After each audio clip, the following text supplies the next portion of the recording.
Oke, Assalamualaikum warahmatullahi wabarakatuh. Di sini saya Alfat Setiaji dengan NRP 5001 Nah, di sini saya ingin sedikit membahas tentang evaluasi akhir semester Fisika Komputasi 2, yaitu tentang FDTD dua dimensi. Nah, di sini saya mengambil soal yaitu pada kasus radioterapi menggunakan metode FDTD dua dimensi, sebuah ruang hampa dengan dimensi 2D digunakan untuk menganalisis distribusi dosis radiasi. Dalam simulasi ini, berikut adalah informasi yang diberikan. Dimensi ruang simulasi yaitu 15 kali 15 cm, panjang gelombang radiasi yaitu 500 nanometer, sumber radiasi yaitu sumber sinusoidal dengan frekuensi 2 GHz dan amplitudo 1, dan jika diketahui konstanta dielektrik itu adalah 4. Jelaskan bagaimana metode FDTD dua dimensi dapat digunakan untuk memodelkan propagasi gelombang elektromagnetik di dalam ruang hampa dengan jaringan. Nah, sebelum membahas lebih lanjut, saya ingin sedikit membahas tentang solusi matematisnya. Nah, di mana solusi matematis pada FDTD satu dimensi yaitu do kuadrat U per do T kuadrat sama dengan P kuadrat do kuadrat U per do X kuadrat ditambah F. Namun, karena di sini kita menggunakan FDTD dua dimensi, maka akan ditambahkan P kuadrat do kuadrat U per do Y kuadrat. Nah, berikut persamaan untuk FDTD dua dimensi. Nah, di mana kita anggap yaitu delta X sama dengan delta Y nanti. Oh, sorry. Nah, kemudian dari persamaan berikut didapatkan solusi sebagai berikut. Nah, berikut adalah solusi untuk persamaan FDTD dua dimensi. Nah, dikarenakan kita menggunakan gelombang elektromagnetik, maka bisa kita anggap bahwasanya V alias kecepatan ini akan sama dengan C, yaitu kecepatan cahaya. Nah, kita tinggal mengganti dengan C saja. Nah, selanjutnya yaitu dari bentuk tersebut bisa kita rapikan dengan T ini kita kalikan ke sini dan X ini kita biarkan dan kita dapatkan bentuk sebagai berikut. Nah, nah, kemudian di sini kita dapatkan C delta T per delta X kuadrat. Nah, ini sendiri merupakan CFL. Bisa kita anggap sebagai CFL, yang mana CFL itu merupakan angka yang digunakan untuk mengontrol stabilitas numerik dalam simulasi gelombang. Nah, kemudian di sini kita mengganti U ini sama dengan WN dan kita dapatkan hasil sebagai berikut. Ini dan ini kurang lebih sama, akan tetapi di sini yang beda yaitu ini bisa digantikan dengan CFL, sedangkan 1 per epsilon ini berasal dari nilai konstanta numerik, yaitu 1 per konstanta numerik itu dikalikan dengan ini, angka berikut. Nah, kemudian langsung saja masuk ke pembahasan source code-nya. Nah, untuk source code-nya sendiri, seperti biasa di awal kita menggunakan CLC, clear all, dan close all. Nah, di sini digunakan untuk menutup semua jendela grafik yang terbuka sebelumnya dan membersihkan command Windows. Kemudian di sini kita tuliskan parameter umum yaitu LX sama dengan 15, LY sama dengan 15, DX sama dengan 0,1 dan tadi bisa kita ketahui bahwasanya DY itu sama dengan DX yaitu 0,1. Selanjutnya NY yaitu fix LX per DX. Nah, yaitu 15 per 0,1 dan NY ini juga bernilai sama. Di sini saya menggunakan fix agar angkanya ini menjadi jelas, yaitu bilangan bulat.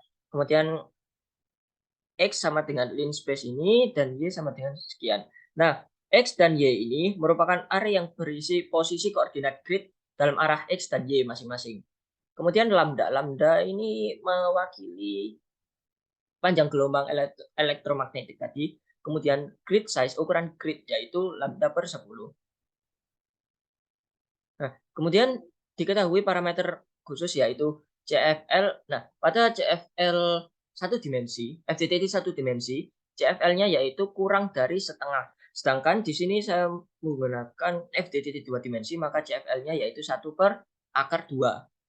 Begitu. Kemudian diketahui nilai C yaitu 3 kali 10 pangkat 8. Kemudian DT ini merupakan ukuran langkah waktu dalam simulasi dihitung berdasarkan nilai CFL.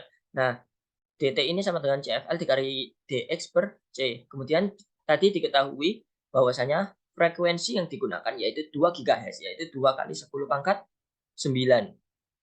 Kemudian amplitude tadi diketahui yaitu 1 dan epsilon R yaitu konstanta dielektriknya diketahui 4.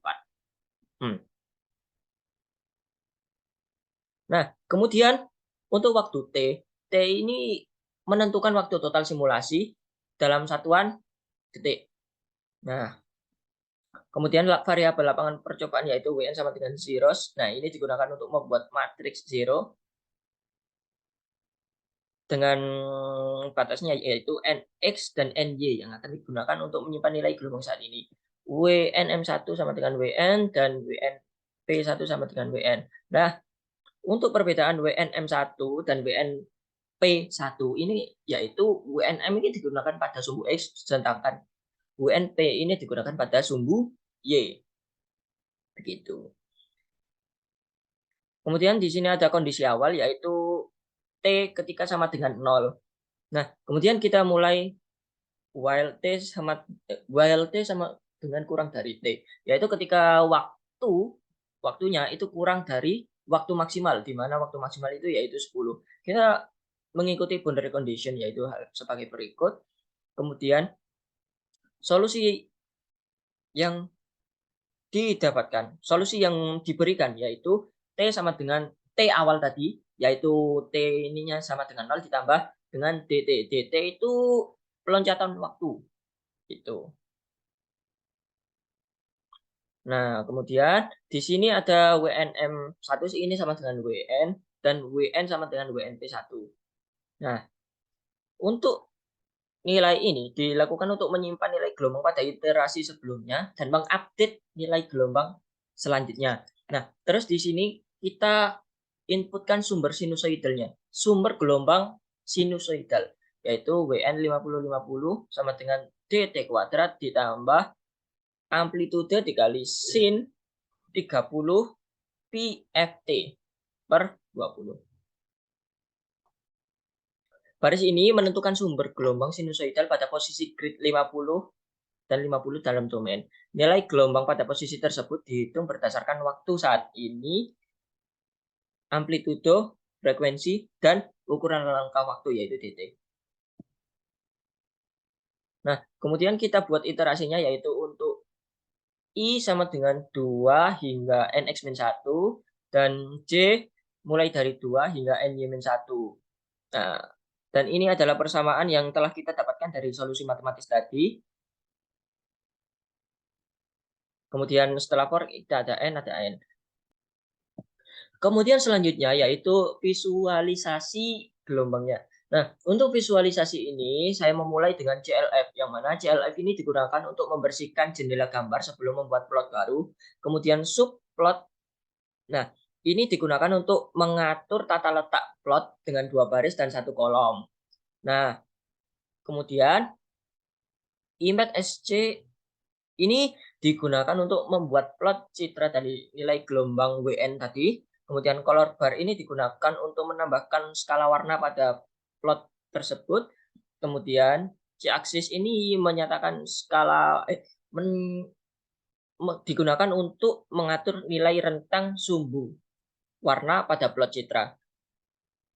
Kemudian ini titel digunakan untuk menambahkan judul. Subplot 2 ini kurang lebih sama dengan subplot 1, tetapi untuk plot yang grafik yang kedua. Kemudian ini mesh. Mesh ini digunakan untuk memperlihatkan pada 3 dimensi, pada bentuk 3 dimensinya itu gimana. Color bar ini kurang lebih ya untuk menambahkan warna. Kemudian C-aksis ini digunakan untuk mengatur nilai rentang sumbu warna. Kemudian aksis, nah untuk aksis ini digunakan untuk mengatur rentang sumbu X, Y, Z pada plot mesh tadi. Nah, kemudian SHG ini digunakan untuk menghasilkan gambar yang sudah diplot dan pause. Perintah ini memberikan jeda selama 0,01 detik sebelum melanjutkan iterasi sebelumnya. Sebelum melanjutkan ke iterasi selanjutnya. Gitu. Kemudian untuk selanjutnya, setelah kita membuat semua kode yang diperlukan, nah kita lakukan run.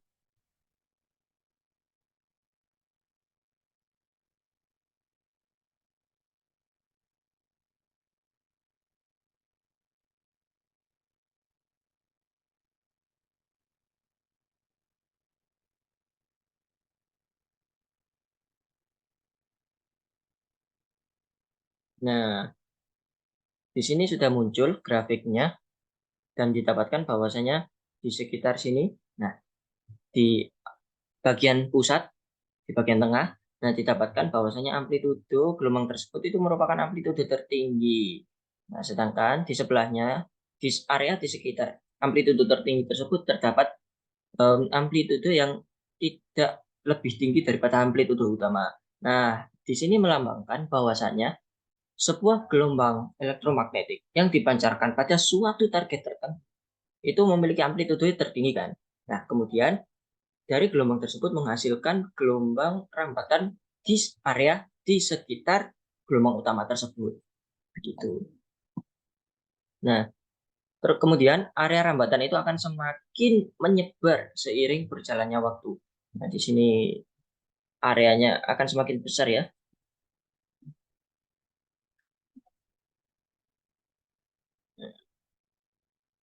Nah, sekian sekian presentasi FDTT 2 dimensi dari saya Alfred Setiaji. Mohon undur diri. Wassalamualaikum warahmatullahi wabarakatuh.